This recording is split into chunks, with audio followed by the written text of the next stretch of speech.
Welcome, and thank you for joining for another whiskey review. Today, we're going to take a look at the Rosebank 21-year-old Jealousy.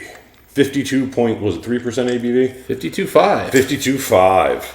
Oh, this is a gift from one of our buddy Mike B. And a name that instantly everyone watching now has, because who's not jealous? We're getting to try Rosebank. Have we had Rosebank before? Maybe No. one. I don't think so either, man. I've never had Rosebank. I am positive of that. I washed the glasses extra special, Dustin, just to make sure we got every bit of this, my friend. I am so excited, Mike. This is one of those like closed distilleries that people have hyped for a while. The prices on this stuff have gone Barora level, so this one probably wasn't that Barora level pricing because the new stuff's around that 20. Oh, nice.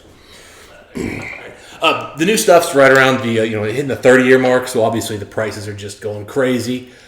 This one, hopefully, our buddy get paid a little less, but I'm sure it wasn't cheap. Yeah, good one. Mike sent me another nice little 5-pack. One of the bottles broke. Only bottle I actually had one of before, so I was able to decipher the rest of it. So this Rosebank was one when I didn't know if I knew what I was getting. Yeah. That I was sad I was going to miss out on. So really happy to try this. Again, I believe this is cast strength 52, whatever. I would think so. I looked at the picture. I don't. He gave us the bottle picture. I didn't see it on there, but And again, we do these kind of semi-blind whenever we get a sample, just because I don't want to be influenced by what other people have to say. yeah, no, It's hard to look something up and not get an opinion. yeah, and I didn't do a lot of looking. I believe Rosebank is. I want to say it's Lowland. I have no Not idea. positive. I can tell you just on the notes. I would guess this is probably a bourbon cask. Yes, I would think so too. There's a lot of familiar smells coming up. I tell you what, man, I'm trying to.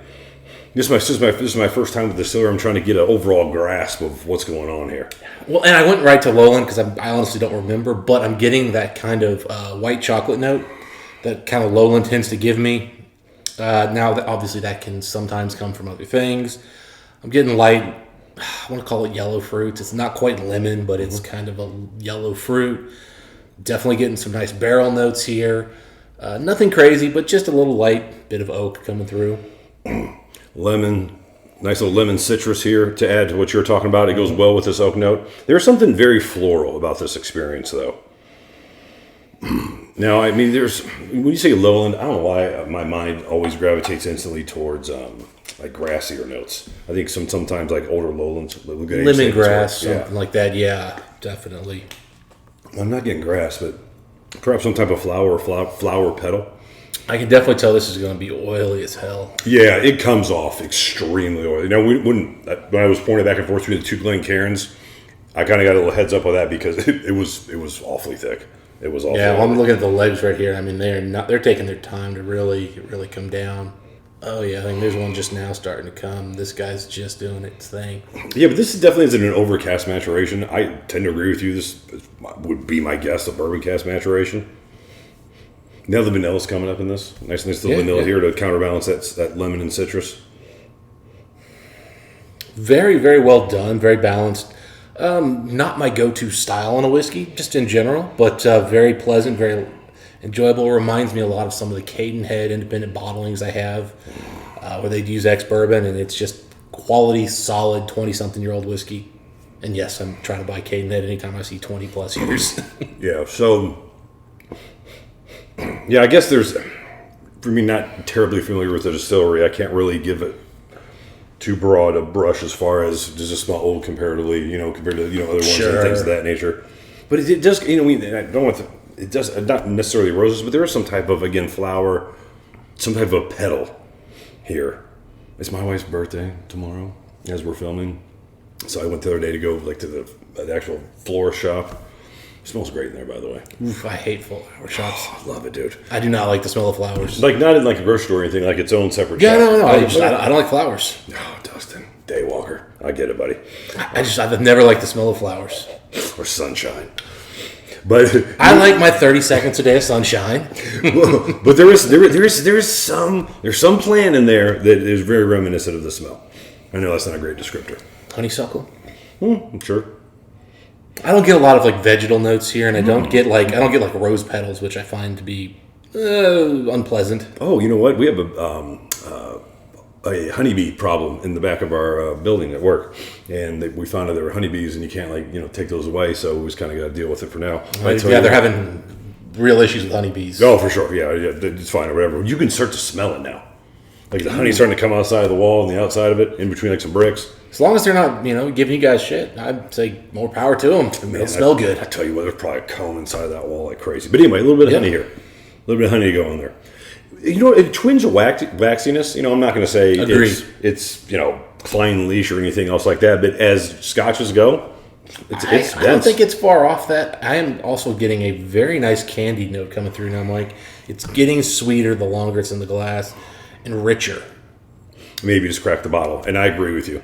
Because the citrus note, which I like citrus notes, a little bit of lemon pledge was there at first. That has now kind of dissipated. And that lemon note is getting a candied lemon, almost reminiscent of the 2014 Lagavulin 12 year.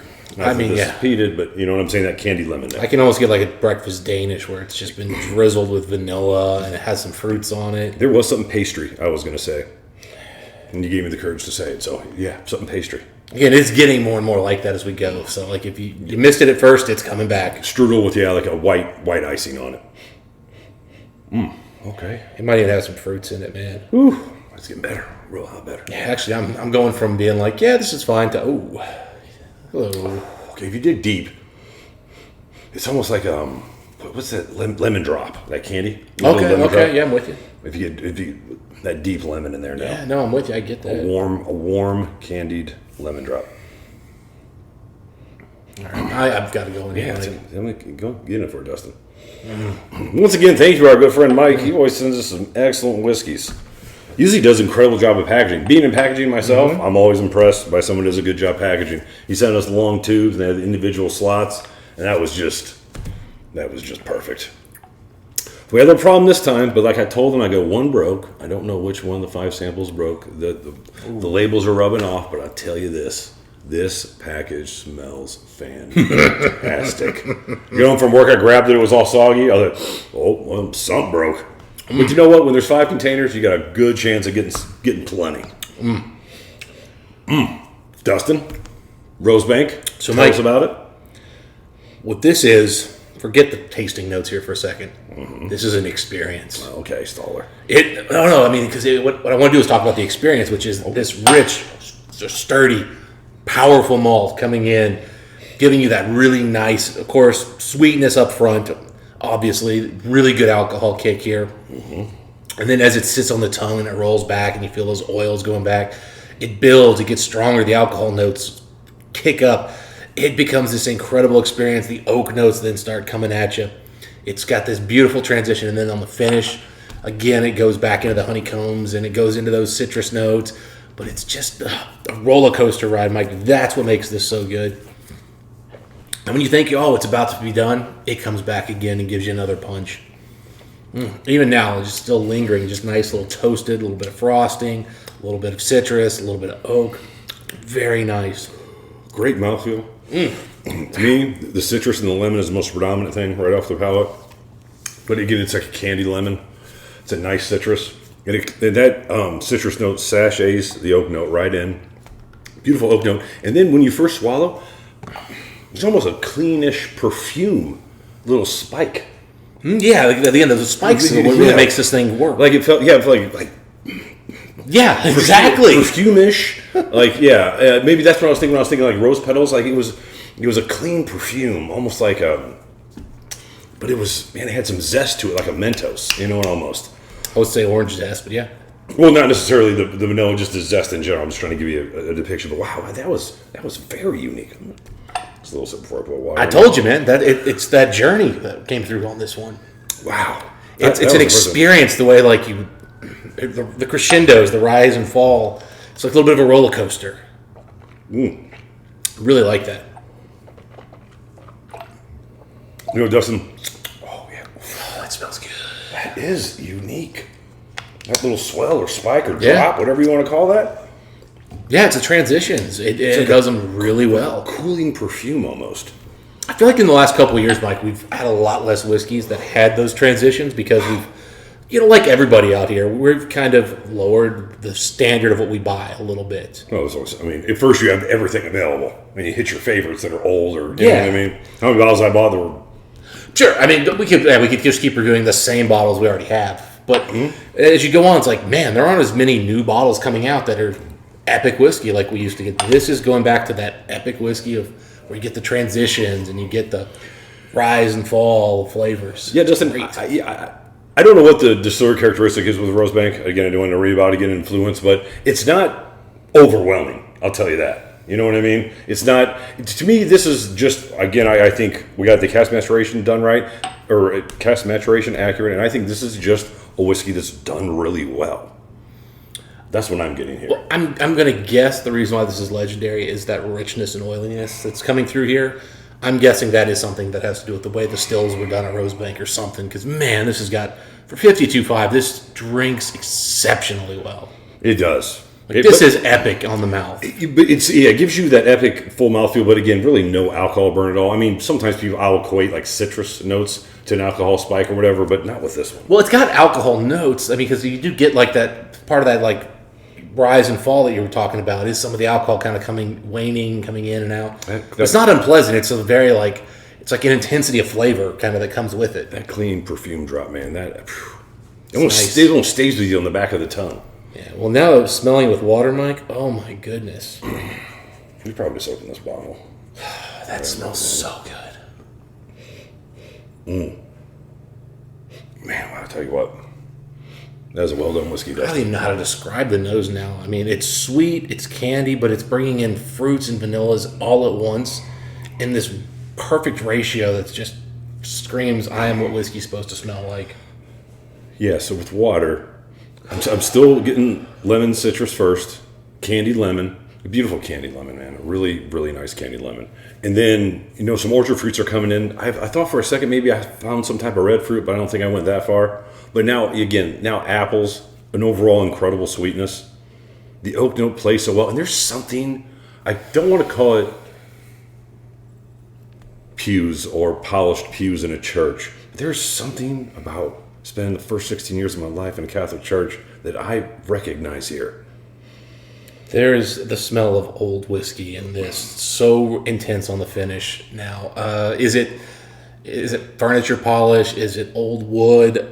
It's a bright note. It's very bright in how it's bringing the age. You know what I was going to say? It was almost like, air in the springtime in the rafters in a church or something like that. It's spring. Yeah, it's a spring wood note. If that makes any sense. Spring. I think we're narrowing it down, Dustin. I think we're narrowing it down. But it's an incredible note. I mean, the fact that it's coming through on a 21-year-old, that's actually a little on the young side to start getting this level of age notes. It's just another beautiful sign of well-done whiskey here. Dustin, even with... I'm jealous. Some water down here, just the aroma, the effervescence of this in the Glencairn is still so thick. That's the other thing, Mike. Heavy. Some 21-year-old whiskeys at cask strength can be a little closed off. They're a little hard to get to. This is just leaping out of the glass. It is so rich. And again, I think the cask is adding a nice compliment here. But the cask isn't dominating this experience by any stretch of the imagination, which is actually nice to start out with, for our first Rosebank, to have something bourbon cask matured, something with a little bit of age. Everything I've seen from them has been, I believe, bourbon cask. I don't know if they really did a lot of exploring in sherry and other stuff. They may have. I haven't seen it. We're going to find out this is like all kinds of weird casks, but we've been wrong before. I'd be shocked. We've done that a couple times. Like, this is this cask. I mean, I say it the whole video, I'm just like, wrong. Well, the thing is, sometimes when you're that confident, it's a sign of like well-done whiskey making that it's not that overt. Because really, you don't want it to be so overt sometimes. I mean, if you want a sherry bomb, you want a sherry bomb. If you want a peat bomb, you want a peat bomb. But sometimes it's nice to like have that kind of subtlety where you're like, I'm not really sure. Like, this is just well done. And whatever it is, it worked. This is another one, say, like Balvenie. Oh, that's so nice. There is some similarities to Balvenie here, with the honey note, in my opinion. And again, Balvenie's another one, man. You have some ex-bourbon cask, traditional oak, 15 years, 21 years, They do some nice stuff, too. Not this nice. But I would guess this is a more limited affair than those releases. I can totally see some kind of Klein Leash and Balvenie baby is what Rosebank has become. Yeah, I'm just trying to quantify it. You know what I mean? I think it's special and it's its own little thing.